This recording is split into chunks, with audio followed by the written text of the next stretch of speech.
I will immodestly confess to being quite the skilled card player.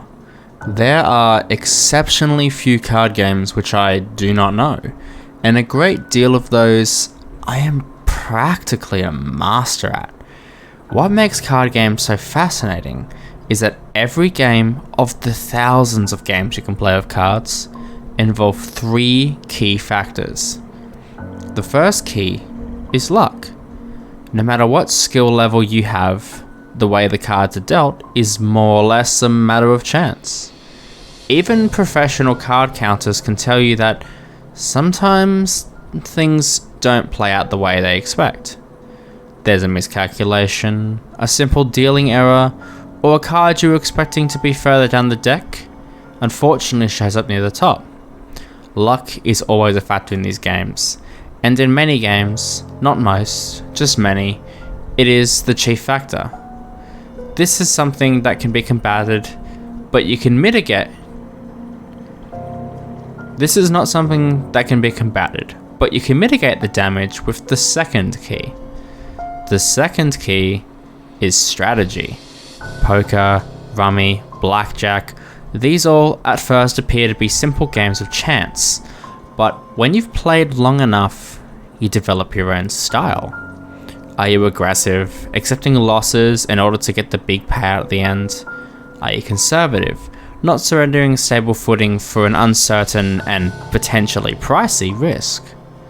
Each game calls for different strategies, and this is often dictated by your opponent. Which brings us to the final key, your ability to bluff. Any poker player knows this to be true. You're not playing the cards, you see. You're playing your opponent. Every day in Vegas, there is some ballsy contender, or more often some stoic dealer, who is winning the pot on crap hands by the power of sheer psychological warfare. Don't believe me? Look up Jack Struess, the man who pulled off one of the greatest poker bluffs of all time. The guy convinced his opponent to give up a fortune in a Texas Hold'em match because he convinced his opponent that he had a pocket pair, when in reality he had the worst hand you could get in the game. That's nothing to turn your nose up at. That is a brilliant bit of bluffing, and using the opponent's own keen mind against them.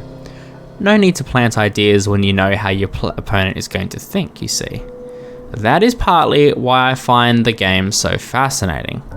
If you're a real psychological whiz kid, you can skate through the game on crappy hole cards. Now, I give you this brief introduction not to showcase how brilliant I am, although you are certainly free to think so. I explain this to you because my fascination with cards has led me to search throughout the internet for any new game that I haven't played yet. I found a rich tapestry of world card games. Canasta, which originated in Uruguay and has become a sensation in the US around the mid-1950s, of course. Double Sir, a Pakistani variation of the game Trumps. Macau, the Romanian version of Crazy Eights.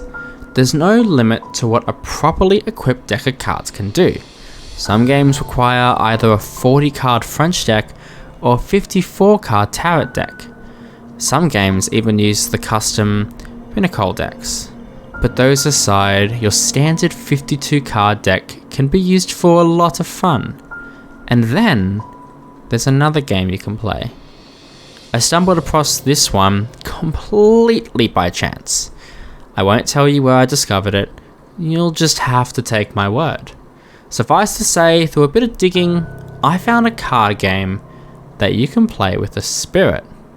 The game doesn't really have a name, although it was affectionately referred to as the wager game. Because you need to understand the circumstances around what I intend to tell you, I'm going to provide details on how the game is played.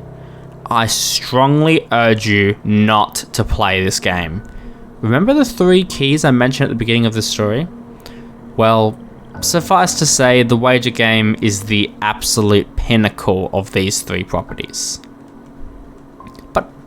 To start, you need a standard deck of cards. That's a 52 card deck. Be damn sure that you remove the jokers before you start playing. If it were me, although it doesn't explicitly say this anywhere in the ritual, I would make sure the jokers, as well as any other decks of cards that you might have, are as far away from where you intend to play. I won't say for certain, but I suspect that they like to cheat. You can play on any surface, but a table is preferred. You want to make sure that the area is clear of all obstructions and that you can deal the cards efficiently without them sliding all over the place. You don't want any food or drink present. This isn't a dance party. Having these present is usually seen as an insult, and I'm not certain exactly what would happen. The great thing about this ritual, well, if you can call it great, is that there isn't really that much setup. No arcane chanting, no laundry list of supplies. All you need is your deck of cards and your nerve. When you're ready to play, you need to turn out all unnecessary lights. You should be able to see the card faces, of course, but just barely. Candlelight is good, but I'd prefer something that can't be easily overpowered. A flashlight or a cell phone with a full battery usually does the trick. Other than that, you need to be in the dark. Set the deck of cards in front of you, between you and the spot where he will be playing. I should probably mention that if the spot is in any way obstructed, he just simply won't show up. Don't worry, he won't pop out of the walls and drag you to hell or something like that. He just won't appear. Make sure your guests can comfortably sit. If you're sitting at a table, leave a chair for him. If you're on the floor, although not recommended, make sure that there's an equal amount of space for him to sit as you. Use your judgment for the best results. The game is played as follows. You are playing with the spirit. There won't be a flash of light or a spectral whispering to indicate that your guest has arrived. You'll just know he's there. If you do hear something, turn the lights on and get the hell out of there. Do not attempt to play this game in the same spot. You see, that's the tricky thing. You never really know who your opponent is going to be. Some opponents will play fair. Others will do anything in order to win. You don't want to play with a hostile opponent. You just won't win. Once your docile guest has arrived, you deal each other 3 cards. Don't look at your guest cards.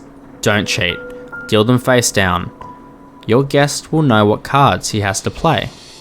From this point, the game becomes rather subjective. The source didn't exactly explain step-by-step rules. There's no scoring. There's just betting. You are betting things precious to you against the spirit, and the spirit is in turn betting something that you won. Oh yeah, I forgot that part, didn't I? Yes, why would you want to play a game where you didn't know the stakes? You see, this game, like many other means of communicating with ethereal entities, is supposed to give you primarily knowledge. This version requires less setup, but it becomes a challenging battle of wits. Just beware, you don't have any knowledge the spirit doesn't have, so you don't have anything to wager in that category. What you are wagering is a variety of lovely punishments, which are revealed by the turn of the card.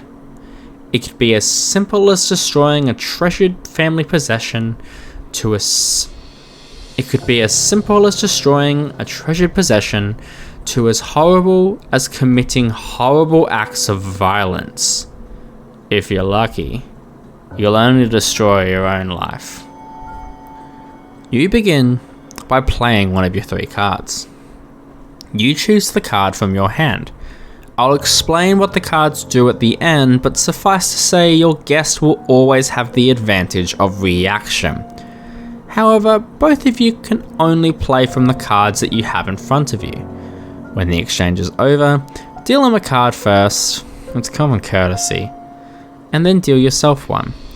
Neither side should ever have more than 3 cards in front of them. Discard used cards in a pile to the side of the deck. Now, I imagine you're wondering, how does he select his card? Well, it all depends upon your opponent. Some simply move the card closer to you. Some might whisper the answer in your ear in a voice you could swear was just your imagination. Some might flat out hand you the card, but if your opponent is ever that forward, I suggest that you stop playing immediately. Which brings us to ending the ritual. Another great thing about this ritual is that you can quit whenever you want. Simply turn up the remaining cards in the deck, if any, face up, and then turn on the lights. You should remain safe, though your experience in the game will give you a better idea of that. If you don't feel safe, leave the place you played and don't come back for a few days. Usually the spirit has moved on by that point. Now I'll explain what the cards do. There are a few exceptions, which I'll note at the end. In the main, here's what these cards do. The suits do not matter. Aces are your best friend. These act as protection against whatever the spirit wants you to do. Just be cautious about using these. Remember, you go first, and the spirits will, if they are able to, use a weaker punishment in retaliation.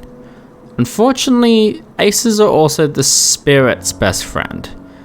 When they select an ace, you must turn over their 2 other cards and perform their actions without any chance to block, even if you have an ace in your own hand. Deal the spirit 3 new cards after these are performed. In the unlikely event that 2 aces meet, neither party is obligated to do anything. You can use this move to determine the friendliness of your spirit opponent, as it is a rather selfless thing for the spirit to do. But remember, it could be a bluff. Deuces through 10 can be viewed as severity. For you, it refers to the level of information you can ask. Again, like I said, this is very subjective, and much more is revealed. Again, like I say, this is greatly subjective, and much more is revealed by the nature of this game by actually playing it yourself. But for instance, if you play a deuce, don't go asking for winning lottery numbers. If you're wondering, I wouldn't even bother asking with anything less than an 8. With a deuce, you can pretty much ask the spirit what tomorrow's weather will be. For the spirit, as you guessed, it refers to pain. A deuce would be the equivalent of pricking yourself with a needle, and a 10 would be pouring boiling oil down your back. But don't worry, you don't have to perform the action on yourself. You see, the reason the spirit plays the game is not just to cause you torment, but to see what kind of a player you are. If you would do these actions to another, well, they rather enjoy that. Emotional damage is also acceptable, but again, use your judgment. This is just an example, but a deuce would be tearing up a photo of a deceased loved one, and a 10 would be disowning your children. Some spirits prefer this to physical pain, but trust me, those are the ones you want to watch out for. A bit of strategy on this one, in my experience playing the game. I found that most spirits, even hostile ones, have a bit of an honor code about this. If they are able to, they will match your number for number. Occasionally they're one higher or lower, but essentially they try to make it worth your while. Make the answer you want equivalent to the damage you have to cause, you see. Of course, if you find that a spirit plays a low number card on a high number card question, maybe you're better off not knowing the answer. A final note before I move on. Spirits cannot lie about the answers they give you. They may be mistaken if you ask something that's a bit out of their knowledge, but they are generally bound to answer as truthfully as possible. They can bluff the cards, but not the answers they give. Jacks are prank cards. No, this isn't as fun as it sounds. This is a card that even if you draw it, you lose something. When either you or the spirit plays the card, the spirit plays a prank on you. If the spirit is benign, something might go missing or turn up in an odd place. That's about the best you can hope for. If the spirit is malignant, then you are gonna get the piss scared out of you. The spirit can take on many number of monstrous forms, perform almost any unspeakable act with the exception of physically harming you. But trust me, that limitation only makes them more hell-bent on getting you. The worst part, they don't have to do this right away. They can wait for later, even after the ritual is over. And don't think about trying to use any protective rituals, they won't work. But remember, they can't physically harm you. So, at least there's that. Queens are universally the worst cards that can be played. Honestly, if a queen is dealt, your best bet is to stop playing and leave. I don't mean go to a neighbor's house or something like that. I mean get as far away as you possibly can. This is, mind you, if the spirit plays the card. If you play the card, the queen acts as a throwaway card. Be glad you drew it and not the spirit, but it does nothing. It essentially gives the spirit a free pass to do whatever they want. You might not think to play it, and that's your right, but hoarding queen cards is also potentially problematic. I'll explain why in one of the few exceptions. What the queen actually does when a spirit plays it is breaks the boundary between you and the spirit. The spirit now has license to harm you, haunt you, follow you to the ends of the earth. Your best bet is trying to get a head start, but I can't guarantee that will work. Kings are free passes. Not much to say here. If you play a king card, you can play another card uninterrupted by the spirit, and the spirit can do the same to you if they play it. An ideal strategy for those seeking information is to pair a king with a 10 and play them together. This will guarantee you get whatever burning question answered, and then you can simply stop playing. However, I recommend you don't do this on your first move if you are lucky enough. Not letting the spirit play will likely anger them, and again, I'm not certain what would happen. Finally, a few exceptions. First, there's the Two of Clubs. If you play hearts, you recognize this as the starting card. Playing this is beneficial, especially if you play during the beginning. The response card will not be an action you will have to do to yourself, but a truthful assessment of your opponent. If they respond with a low number, they are a benign entity. If they respond with a higher card, well, that's unfortunate. If the spirit plays the card, it just functions as a normal deuce. Next is the Suicide King. This is unpleasant. Not the worst card, arguably, but not pleasant. This card is murder. If you play it, it merely functions as a free pass. But when the spirit plays it, you are obligated to either murder somebody or commit suicide. Again, the choice is yours. This is a horrible affair, of course, but some spirits, generally benign spirits, will accept a tribute in place of an actual murder. But it will be something painful, horrible, beyond anything you might do with an ordinary 10. It will be something that will cripple you for life. And yes, if you opt out of the murder, you must perform this tribute to yourself. Finally, the Queen of Spades, the ultimate chance card.